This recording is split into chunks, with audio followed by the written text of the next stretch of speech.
Good evening. This is All India Radio and I'm Anuja Kumar with the news at 9.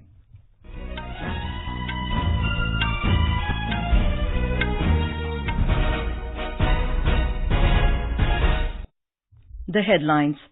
Prime Minister Narendra Modi says hard work of farmers along with government support will help in doubling farmers' income by 2022. IMF says India to remain fastest growing major economy with its growth rate expected to rise to 7.5% in 2019. CBI files charge sheet against National Conference Chief Farooq Abdullah and 3 others for alleged scam in J&K Cricket Association. LIC board approves acquiring of majority stake in debt-ridden IDBI Bank. Heavy rain throws normal life out of gear in several parts of Odisha and Gujarat. US President Donald Trump and his Russian counterpart Vladimir Putin meet for a historic summit in Helsinki, Finland. Trump seeks better ties with Moscow.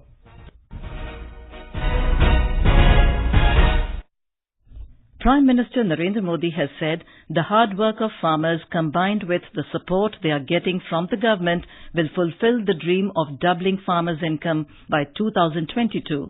Addressing a farmers' rally at Midnapur town in West Bengal today, he said the government has taken a historic decision of raising MSP of Kharif crops by 1.5 times.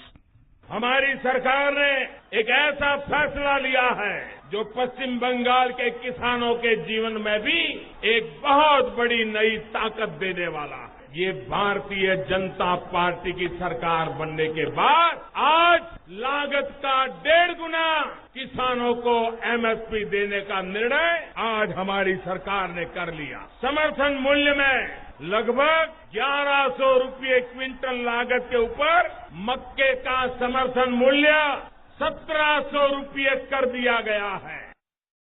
The Prime Minister said farmers have played a huge role in the country's development. He added that the nation is going through a major change and over 125 crore Indians are tirelessly working towards making a new India.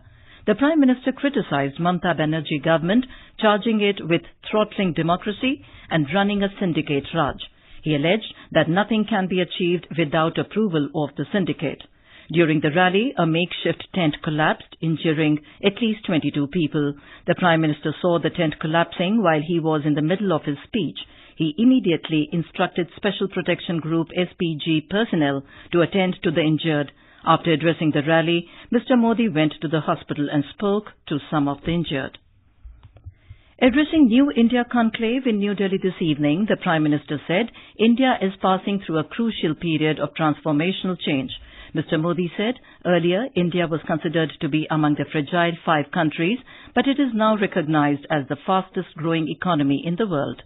Gone are the days when India was considered to be among the fragile 5. Today, we are the fastest growing economy in the world.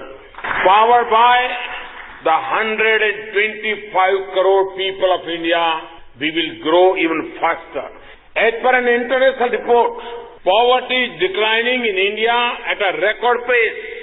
5 crore people have moved out of poverty in the last 2 years, according to the report. Who do you think is making this possible? It is the people of India. The International Monetary Fund today said India remains a key driver of global growth. However, the updated World Economic Outlook forecast cut India's GDP outlook 1/10 for this year to 7.3% and 3/10 for next year to 7.5%. The IMF said India will still retain its top spot in the Global Growth League. It said India's growth rate is expected to rise from 6.7% in 2017 to 7.3% in 2018 and 7.5% in 2019 as drags from the currency exchange initiative and the introduction of the goods and services tax fade. IMF said the global economy is still expected to grow at a solid pace this year, but worsening trade confrontations pose serious risk to the outlook. The CBI today filed a charge sheet against former Jammu and Kashmir Chief Minister Farooq Abdullah and 3 others in connection with alleged irregularities and misappropriation of funds in the Jammu and Kashmir Cricket Association JKCA. The charge sheet was filed in a special court in Srinagar. More from our correspondent. The CBI has leveled charges of criminal conspiracy and criminal breach of trust under the Ranbir Penal Code against Farooq Abdullah, the then president of JKCA, Mohammad Salim Khan, the then general secretary, Ehsan Ahmad Mirza, the then treasurer, and Bashir Ahmad Misgar, an executive in the J&K Bank. The BCCI gave 112 crore rupees to the JKCA between 2002 and 2011 for the development of cricket facilities in the state. The agency has alleged that of this, more than 43 crore rupees was siphoned off and misappropriated by the accused. Hearing a PIL filed by 2 cricketers in September 2015, the Jammu and Kashmir High Court ordered a CBI probe into the alleged scam that surfaced in 2012. With Tariq Rathar from Srinagar, Meenakshi Bahuguna, News Desk. Kashmiri separatist Asia Andrabi was today sent to 1-month judicial custody by a Delhi court. She is facing a case of allegedly waging war against the country with support from Pakistan. Andrabi, who is chief of the banned outfit Dukhtarane-Milat, was produced before the court along with her 2 women associates after the expiry of their 10-day NIA custody. District Judge Poonam Bamba sent the trio to judicial custody after the NIA said they were not required for further custodial interrogation. The 3 accused will be kept in Tihar Central Jail. In Jammu and Kashmir, a police constable was killed in an attack by unidentified terrorists in Pulwama district this evening. The terrorists managed to escape and decamped with 2 rifles also. Official sources said terrorists attacked a police post at the residence of National Conference District President Ghulam Mohiuddin in Pulwama. 2 PSOs were injured in the attack. 1 constable later succumbed to his injuries on way to hospital. This is All India Radio giving you the news. For quick news updates, follow us on Twitter at AIR News Alerts. India today successfully test-fired its indigenously developed surface-to-surface supersonic cruise missile, BrahMos.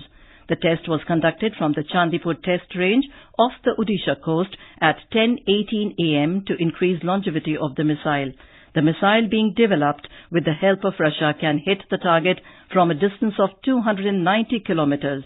The last test firing of the missile was on the 21st of May when it was launched from a mobile launcher under Life Extension Program.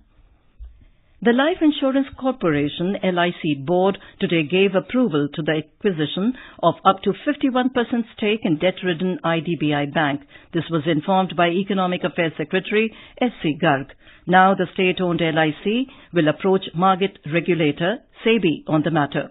Insurance regulator IRDAI has already given its approval to the LIC for the stake purchase.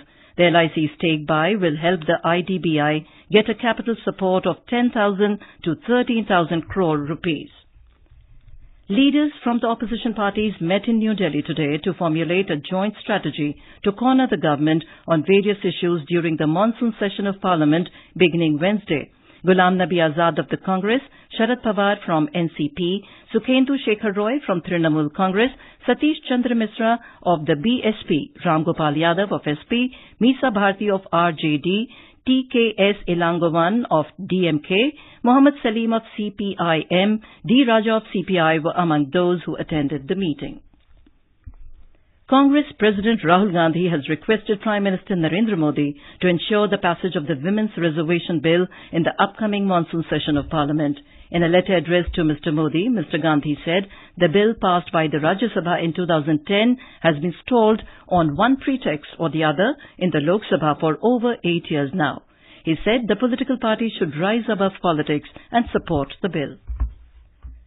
Life was thrown out of gear in many parts of Odisha, including Bhubaneswar, Cuttack and Puri, today following incessant rain that has led to waterlogging in low-lying areas and snapped road lengths in several places. Special Relief Commissioner B.P. Sethi said 12 districts of the state have received an average of 50 mm rainfall since yesterday. Our correspondent reports incessant rain has led to the rise in water level in several rivers. In Odisha, the Meteorological Center Bhubaneswar has warned heavy to very heavy rainfall in Sambalpur, Jharsuguda, Bargarh, Devgarh and Sundargarh district in next 24 hours. Lightning warnings has also been issued for 13 districts. Some areas have been waterlogged in Sambalpur, Cuttack, Bhubaneswar and Puri city. The Special Relief Commissioner has said that government is ready to face any type of situation. This is Sudhanshu Dada for AIR from Bhubaneswar. Several districts of Gujarat also received heavy rainfall today, resulting in 4 villages getting marooned in the worst affected Gir Somnath district. Chief Minister Vijay Rupani held an emergency meeting to assess preparedness. He said 6 to 7 districts were affected and 15 teams of National Disaster Response Force as well as the Air Force have been put on alert. A railway official said several trains were short-terminated and all meter-gauge trains in Bhavnagar division have been cancelled from tomorrow until further advice. As southwest monsoon became active again in Kerala, 9 people reportedly died in various rain-related incidents across the state. Alappuzha, Kollam, Thiruvananthapuram, Idukki, Ernakulam and Kozhikode are the worst-hit districts. As heavy rain continued to pound the state, rail and road traffic were hit in various parts of Kerala today. Several low-lying areas are inundated, roads are cut off and shutters of major dams across the state are opened. Landslide and widespread damage of agriculture and property are being reported. Relief camps and control rooms are opened in affected areas. Around 2,000 families are being shifted to 46 relief camps in the state. Today, high-level meeting headed by Chief Minister Pinarayi Vijayan took stock of the situation. Meanwhile, Met Department predicts heavy rain to continue for coming 5 days. Mayusha for AIR News from Thiruvananthapuram. Heavy rain also lashed parts of national capital today, affecting traffic at various intersections and led to waterlogging on several roads. In Puducherry, the National Skill Development Mission is offering career opportunities to youth by imparting skill training to them in vital areas. The mission's objective is to create convergence across sectors and states in terms of skill training activities. Here is a ground report from our Puducherry correspondent.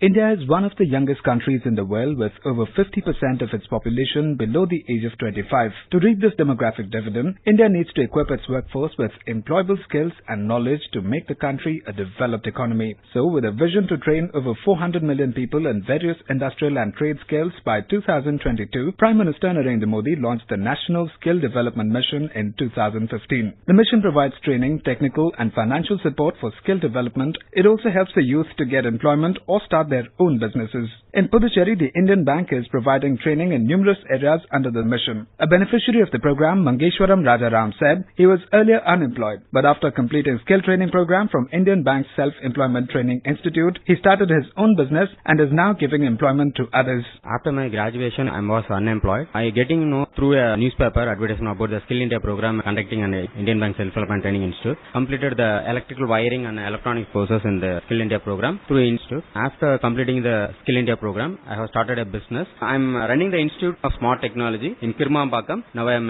given employment to graduates. National Skill Development Mission is not only providing employment opportunities, but is also contributing in the socio-economic upliftment of the youth. With Chandra Mohan's report from Puducherry, Abhishek Kumar for AIR News. The US and Russian leaders opened a historic summit in Helsinki today, with Donald Trump promising an extraordinary relationship and Vladimir Putin saying it was high time to thrash out disputes around the world. They exchanged opening remarks in front of the press at the start of the summit in Helsinki. Putin said the time has come to talk in a substantive way about the relations and problem areas of the world. The News Services Division of All India Radio, in its weekly bilingual live phone-in program Public Speak, will bring you a discussion tonight on the filing of income tax return. This can be heard on FM Gold channel and additional frequencies from 9:30 p.m. And now, before we end the bulletin, the headlines once again. Prime Minister Narendra Modi says hard work of farmers along with government support will help in doubling farmers' income by 2022. IMF says India to remain fastest growing major economy with its growth rate expected to rise to 7.5% in 2019. CBI files charge sheet against National Conference Chief Farooq Abdullah and 3 others for alleged scam in J&K Cricket Association. LIC Board approves acquiring of majority stake in debt-ridden IDBI Bank. Heavy rain throws normal life out of gear in several parts of Odisha and Gujarat. US President Donald Trump and his Russian counterpart Vladimir Putin meet for a historic meet in Helsinki, Finland. And that is all in the news at 9. Good night.